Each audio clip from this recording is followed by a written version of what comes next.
Today on Locked On Rockies, it's New Year's time. Is it going to be a new year, new Rockies situation? What are your expectations for the 2026 Colorado Rockies? We'll break down mine, and maybe I got something wrong about Mickey Moniak.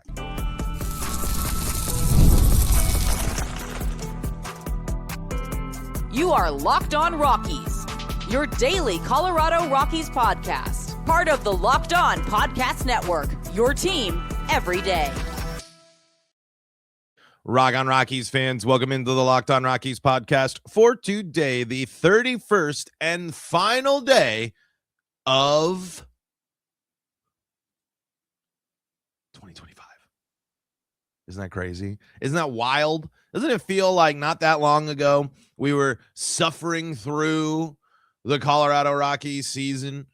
The slog, the pain, the ups, the downs, all the downs. Oh boy. I feel like I'm going a little slow here because it like when you say the end of the year, right? It just kind of comes rushing back, right? Of just how crazily bad this year was for the Colorado Rockies. Well, the rest of baseball was fascinating, honestly. I know the Dodgers ended up winning, but a lot of great baseball being played. Baseball's in a very interesting place. Baseball's because you got, I think, some good flow and some good momentum, interesting stuff going on there, teams that are trying to do some interesting things, a work stoppage possibly looming, all this type of stuff. It's just a fascinating place for baseball right now, and all lost way out in the distance is our beloved Colorado Rockies. But we're going to talk about this year being a new year for the Colorado Rockies, what our hopes are, and I want to know what your Rockies New Year resolutions are, and I don't want to just say what are your expectations, but I want to know how you're thinking about the Rockies this year. When you're forming your expectations, because it's still way too early to really know our expectations, but I want to know how you're going to evaluate the Rockies in 2026. We'll dive into that and more, plus an interesting comment from the Locked On Rockies YouTube comments section. And we got a lot of comments to go through, so we'll do that as well. All on today's episode of Locked On Rockies. But before we go any further, I want to let you know, of course, that this is the Locked On Rockies podcast where you can find your team every day. And if your team is the Colorado Rockies, you are in the right spot because that's what we do around here. Free and streaming on your favorite streaming services and on the Locked On Rockies YouTube channel, where so many of you have been part of the show. You have fired off your hot takes and you have made, despite it all, 2025 the most successful year of the Locked On Rockies podcast. So thank you all so much for sticking in there, hanging out, tuning in, enjoying the show, firing off the takes, letting me know, like I said, what's on your mind, and going through this Rockies fandom together here. I am, of course, Paul Holden, your Rockies fan extraordinaire. Been bringing you this daily Rockies talk for over 5 seasons now, and been following this team my entire life. Today's episode is brought to you by FanDuel.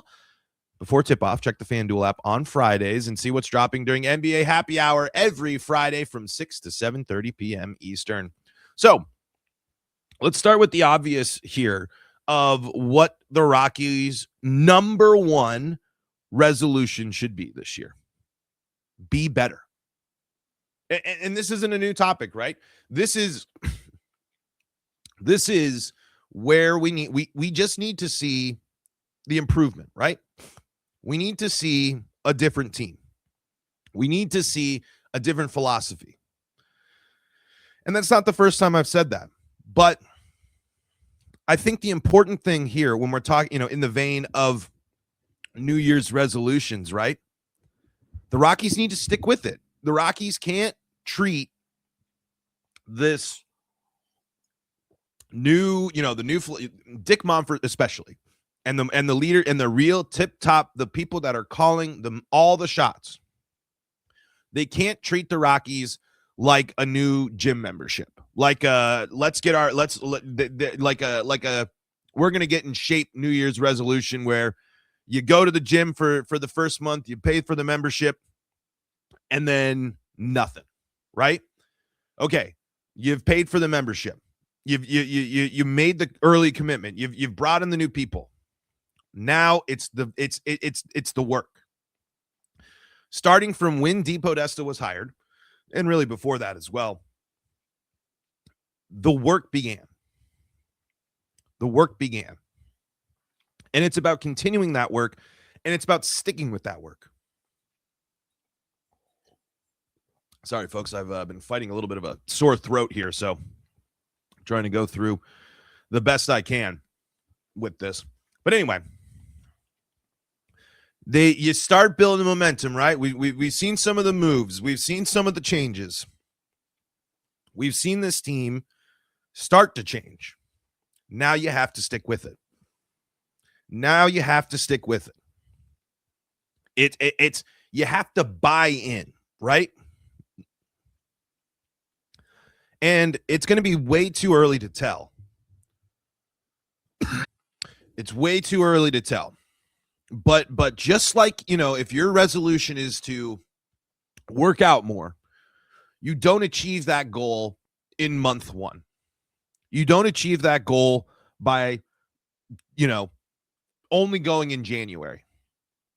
It's about establishing the baseline and starting to build up. And just like with the gym, the Rockies buildup most likely will be gradual. The improvements or the changes or something different that we might see in the Colorado Rockies this year, it will probably be a gradual change. The Rockies roster as constructed, the Rockies, approach to free agency and such, and probably the Rockies budget is not going to allow this team to take a massive stride between the 2 years. But you can start by getting in the gym 1 day a week, right? Once you go to the gym 1 day a week, you can grow to the 2 days a week. And then you can build from there. It's about building from here, right? So at its core, it's a simple resolution, but it's the most important resolution. The Rockies have to be better. They have to be a better run organization.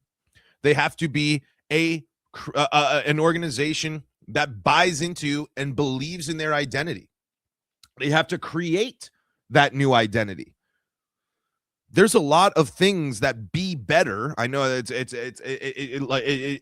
just encompasses everything. They have to be better on offense. They have to be better at pitching. They have to be better at defense. They have to be better at stealing bases. They have to be better at analytics. They have to be better at development. They have to be better at drafting. They have to be better at scouting. They have to be better at everything. That should be the expectation being set by the Rockies front office right now. And it needs to be headlined by the fact that the Momperts are bought in completely.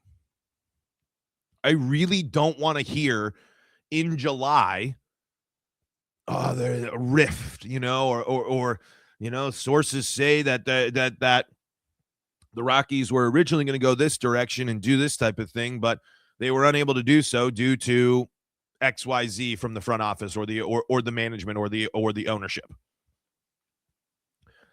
So just like the Rockies team as a whole the resolution has to be better, for Dick Monfort specifically, it has to be buy-in. Buy into the people that you're bringing into the organization to let them right the ship. And for Dick, it's about trusting these people. It's about believing in these people and seeing something different, enabling something different, showing the fan base that he has been open to the change. He is changing. Therefore, the team is changing. Because the change truly happens at the top. So, again, there's been, I think most people would sit here and say that while it's not proven, so far, most of the changes have been celebrated. Most of the additions have been celebrated.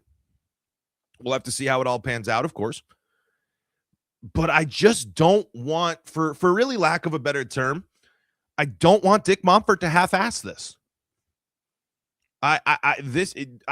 We just need to see that this team is bought into what it's doing.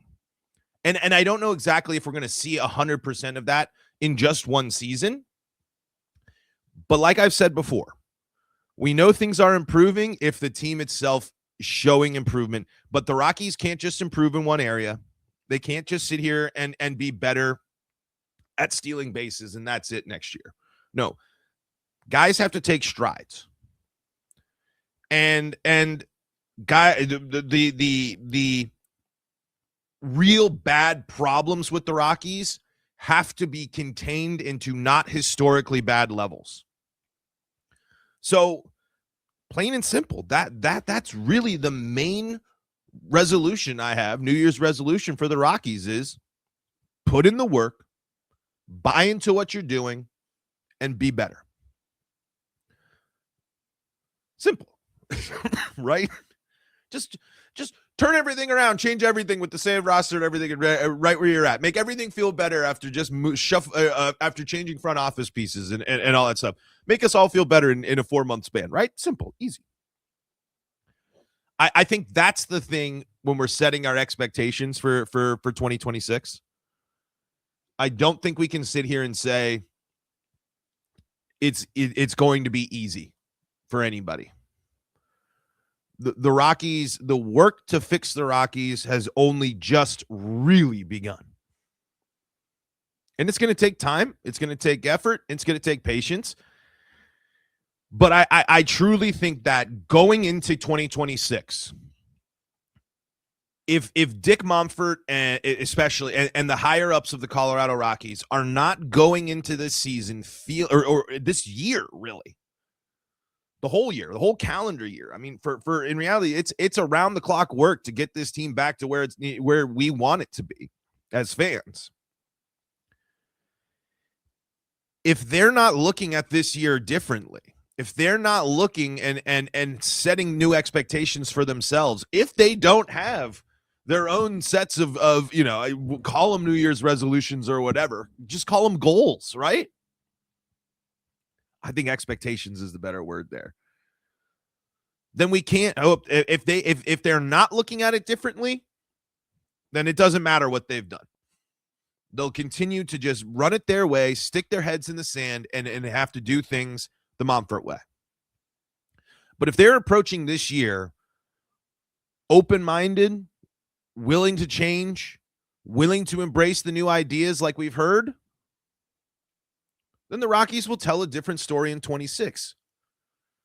They're still going to be last place in the NL West. They're still going to be one of, if not the worst team in baseball. But there are ways to see progress. And that's what we're going to talk about in segment number 2 coming up here next, because how are you going to measure the success of the Colorado Rockies in 2026? Let's talk about that coming up next.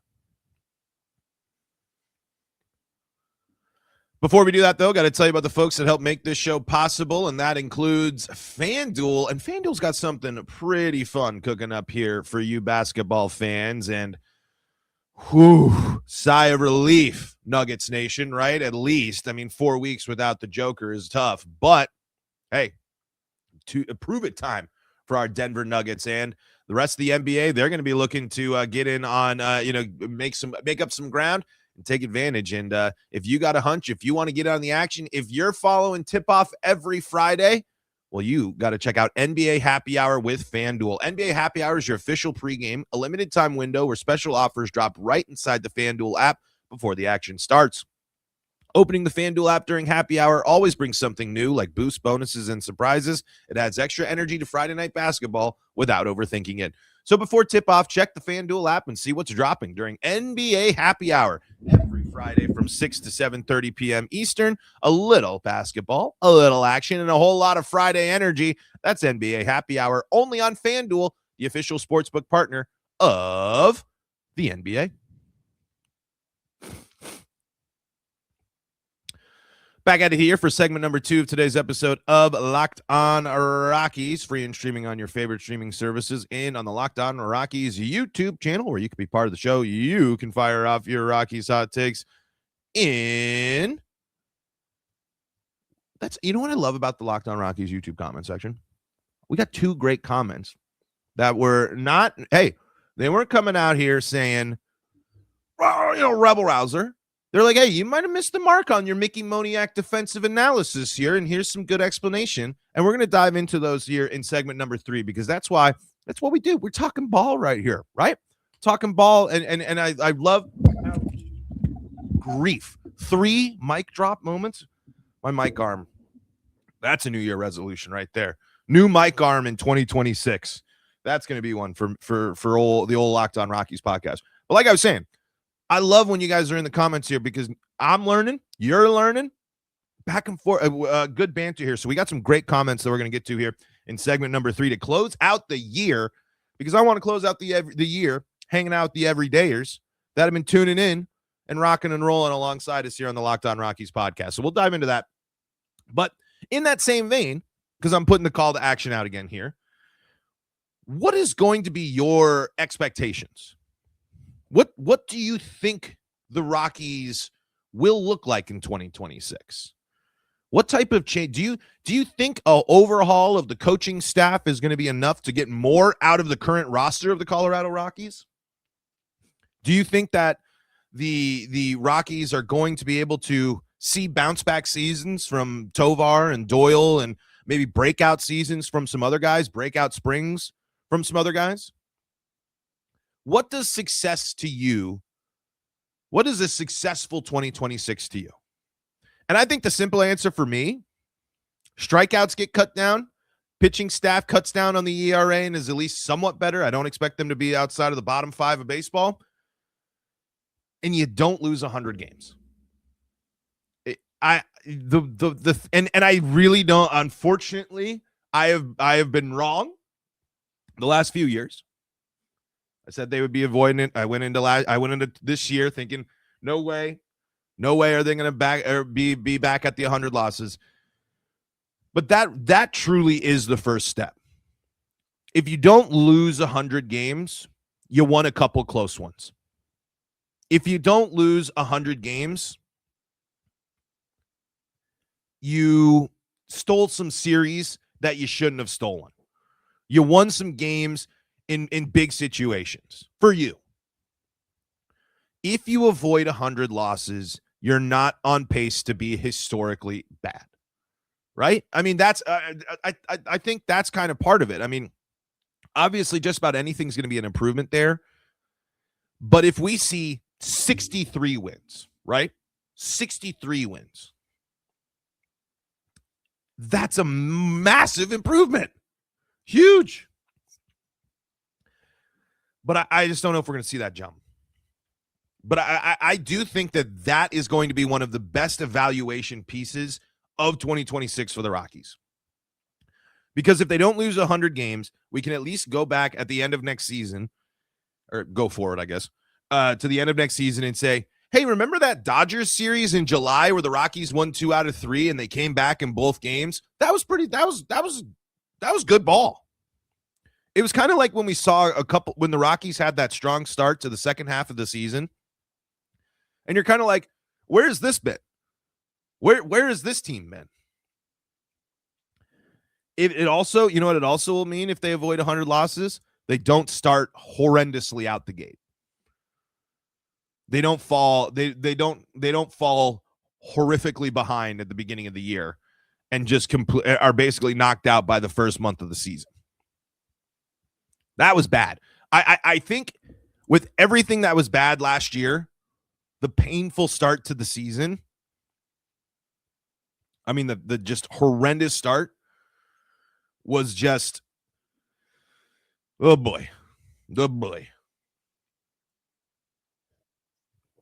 So that's kind of my biggest benchmark there, is trying to avoid that 100. And again, I don't think they're going to reach that. Unfortunately, I think they can win 60 games, and it's close, right? That's still huge. Was that a 12 game swing, 11 game swing?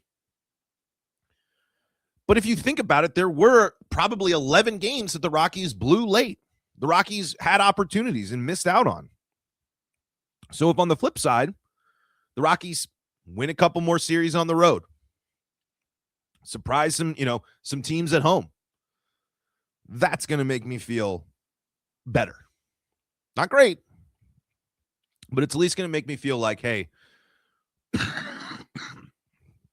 pardon me. I'll cut that out of the audio version. Sorry, I didn't get to the mute button there fast enough. But it's going to make me feel like the work is paying off, and the evaluation of the players and understanding who their players are is they're going to have that deeper understanding, because that's like part of the big thing too. A lot of these guys, and this was on Purple Row, I didn't have time to dive into everything, and actually I'd like to bring Renee on to talk about it, but over on Purple Row, they basically diving into kind of some of these concepts of ideas of just, how familiar is this front office really with these Rockies players? They might have scouted them, they might have done something, they might not be the most familiar. So it is going to take, probably a full season to understand. They're not going to be able to figure everything out in the spring. They might be able to, make some decisions about, young guys or minor leaguers or things like that. They might be able to evaluate there, but it is going to take time. And that's why it relates back to my first point, or my first thing there, where it's just the front office has to buy in and has to continuously buy in. You got to have time. You got to have patience. Even though, understandably, the Rockies fan has little patience and little interest in spending their time, hoping and praying for this team.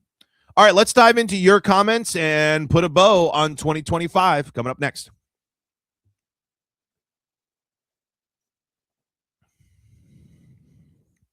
Back at it here for segment number 3 of today's episode of Locked On Rockies. Hey, by the way, if you haven't already, go check out the new Everydayer Club, where you can get the episodes ad-free and you can get an invite to the Discord server, the Locked On Everydayer Club Discord server, where you can talk rocks and more.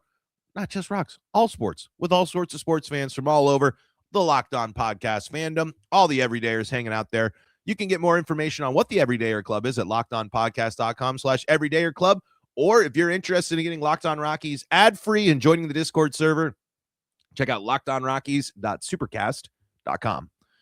So earlier in the week, we talked about Mickey Moniak versus Jordan Beck, and I highlighted the fact that Mickey Moniak was not very good on defense this year, and we got some good defense for Mickey Moniak's defense here. Joe says, Mickey is not a bad outfielder. I've watched his whole career. He plays a decent center field. Those WAR defensive stats are downright ridiculous. Coors somehow rates guys terribly, and there's no way he is as bad as he's rated. A lot of balls Doyle and him has communication issues on. Doyle covers so much ground. Mickey didn't have a great defensive season for sure, but that can be fixed. For Beck, the thing is, he already got what Mickey has never had. Beck got to play basically a full season as an everyday starter. Nobody has ever given Mickey that chance. I will push back there. I would say he was basically an everyday starter for the Rockies. Mickey Moniak played in how many games? Not as many as Jordan Beck, absolutely. But Mickey Moniak this year played in 135 games. And he played in 124 games the year before that. So while, yes, not 100% everyday starter, we are still talking about, 20-ish, mid-20s games away there. 27 games not playing. That's still 135 games and 406 back-to-back seasons with 400 at-bats. But back to Joe's point here. From day one, he was a part-time player, and you say 6 seasons, but 3 of those seasons amounted to less than 200 at-bats. Very true. Despite that, he had a great offensive season as a part-time player. In 2025, he only started about 110 games, I'm guessing. Give him full season as an everyday player, show him trust and build on this great offensive season, and he would soar, and his defense would come around in Coors. And he's not old. He's literally one day older than Doyle. No, see, that we have to, unfortunately, that the problem with Doyle and Moniak's age is on the Rockies' timeline, they are technically old. And we are talking about maximizing their athletic peak with the timeline of the Rockies. But yes, not that they're not that old. But in terms of guys like, we kind of think of Doyle as young, but not really. Like baseball age-wise, they're not necessarily the youngest guy. He's coming into his prime nurture. He's coming into his prime, nurture it and see what happens. You take Mickey out of the offense past year, and the Rockies would have been another level of dreadful. That 100% true. You are right there here. Christopher says, Paul, sorry, comment on the Beck versus Moniak discussion from before. Moniak's defensive stats were hammered by the 38 games in center field while Doyle was away. He has the speed, but that center field eats up most players. Every player. That's probably not named Brenton Doyle, right? A long list of good fielders have complained about how defensive WAR handles center field there. Granted, I like Moniak. He's overcome a lot to be here, but also love Beck. They are only 3 years different in age, and at 27, Moniak isn't a Kyle Farmer. He still has growth potential. As for Beck, historically the worst outfield defender goes in Coors left field.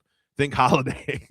Still recall his bonehead handling of the 13th inning in 163. That's right. Dante and many others. It's the bat that goes to left field. That is true. Without having that wall, right? To have that expansive kind of thing when the ball, if it doesn't go out, left field into left center is just, a football field, right? It is just wide open, and then it just goes and gets to that deeper part of the park there by the rock pile and stuff like that. It's a lot of ground to cover, absolutely. Coors is extremely hard, and Moniak had zero prep. That's a great point here. Moniak having zero prep and just be thrown into Coors Field, very, very difficult to do. And it is very, very possible that he can bounce back. And I looked up after seeing Joe's comment, the advanced stats for Moniak defensively on StatCast his other seasons much better compared to 2025. So for sure, absolutely. I don't think at this point, none of the minor kids have shown either the glove or consistent bat to push Moniak out. Very true. If spring training is a disaster for him, you can release him, but Moniak is a good clubhouse guy, and I didn't see anyone else hitting as good at Coors last year. He stunk on the road. Yes, have competition, but I wouldn't be surprised if Moniak is in the top 5 next year of WAR. And yes, DH is an option for both.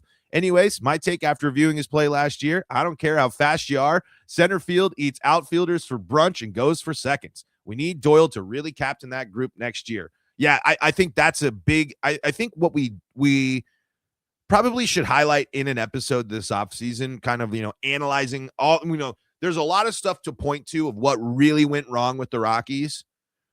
But, man, the injuries to Brenton Doyle and Ezekiel Tovar really stunk. Really stunk and really the lineups that the Rockies were going with, that was a massive problem. But thank you so much, Joe and Christopher, for giving me the updates on Mickey Moniak, diving deeper. And you know what's I've learned about Mickey Moniak since his time on the Rockies? He's a fan favorite. People love having Mickey Moniak on the Rockies. The comments love him. They love the bat. It is clear that Mickey Moniak in his short time has made an impression on Rockies fans, and I love that. I know how cheesy this might sound, but I think it's cool when players, when the castaway players or the players that need bounce backs come to Colorado and they're successful. I don't know, it just makes me feel, I just like it because I can't remember if it was Joe or Christopher here that mentions that Moniak overcomes a lot. Overcame a lot to get here, and I love that part of the story here. Let's see. This one's an interesting one, and actually here I'll go read this shorter one first here. This is from Eric. Eric says, Beck is the left fielder. Need to find a way to use Moniak to DH 5 to 6 games a week. Bring in Goldschmidt on a 1-year deal with mutual option for first base. Would Paul Goldschmidt come here? I know we hear like players go to a contender, but man, it would be really shocking to see Paul Goldschmidt be a Rocky just after all that time doing damage to him. And I just don't know if that's where he wants his swan song to be, but wouldn't say no. FNL Aviator says, hey, Paul, I'd like to see Arenado retire in purple. I know it's a Rockies thing to bring back washed players or old names. That said, Arenado could be brought back to help rebuild this young team. Yes, he's probably past his peak, and he's got a few years on the contract. He's likely not going to be getting a huge signing contract or traded to the LA Dodgers, full MVP all-star roster. Don't hold your breath there. The Dodgers, if they want somebody, they can get somebody. God, help us. Doesn't matter what part of his career. Does not matter what part of his career. If Nolan Arenado is in Dodger blue and killing the Rockies at any point of the season, I'm going to have a fit. So if St. Louis is looking to trade him to a nobody or dumping, I mean, the Rockies are still paying Nolan Arenado. The Rockies are still part of that contract, if I believe. I believe this is the last year. I just, like he has to know if he comes back, Jersey Dom. I think as great as this would be, as much of a Nolan guy that I am and was, I just don't see that relationship is probably beyond repair. And I can't imagine. Does he have a no trade clause? I can't remember if he does, but would it be cool? Certainly. I mean, the Rockies need a third baseman, and he still plays a great defense, and he'd probably benefit from hitting at Coors in a place he's super familiar with. But I don't know. As much as the Rockies homer in me would like that, I'm not sure. I don't think if you're the Rockies front office, you even entertain. You do not want to revisit that at all. Because part of the optics of that, think about it, right? Arenado returns. None of the players he was traded for are on the team anymore that helped the Rockies do anything. So the Rockies basically paid Nolan Arenado to go to the Cardinals for a bit, and now to take a vacation, or to go study abroad, and now to bring him back to retire. I would love it too. Certainly a number retirement thing, absolutely would be up there, but I have my doubts. But hey, I'm a Nolan guy, and I like where your head's at. I like what you're thinking there. But maybe that'd be a good. We gotta talk with Locked On Cardinals and kind of do the breakdown of the career of Nolan Arenado. That might be a good podcast. But folks, that is going to do it for us here in 2025. Thank you so much for making us your first listen all year long. Might be taking a little break for the first couple of days, but we'll be back in action here. Still in our holiday break, but that's all right. We are still talking rocks. I still want to know what's on your mind. I still want to know what you're thinking about when it comes to the Colorado Rockies. And like we said, the Locked On Rockies YouTube comment section is so great because I'm learning, you're learning, we're talking rocks, we're having a great time. Thank you again for making us your first listen. For your second listen of the day, go check out Locked On MLB.